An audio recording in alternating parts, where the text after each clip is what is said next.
joy penon malok kamun hilane nang senga phara long kang hondo puke kacho jaga joyne nang phanang ju hai he jong si hok pet pulote niju sitame thangala ma ve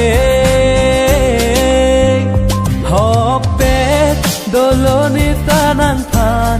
sing ve nang ka chim sa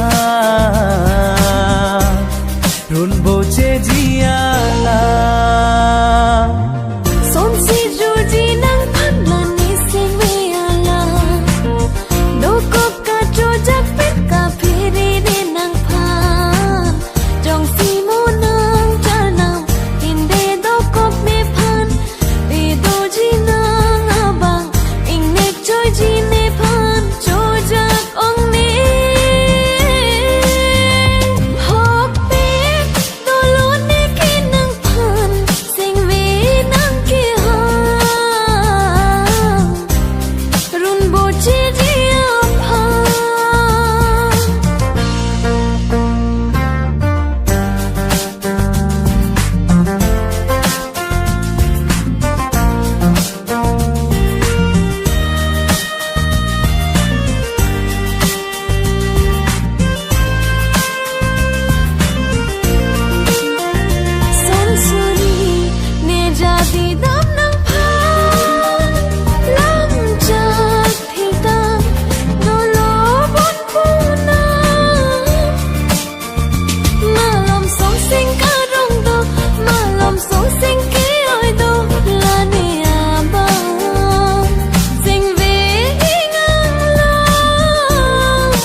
jirpo tumne ke than nang ne phan kang hon heo puala malom so sing reng no do malom so ning sik sak do thare pone abang sing ve nang ka pang cha hok pe doloni ke nang phan sing ve nang ka chim sa run bo che jiala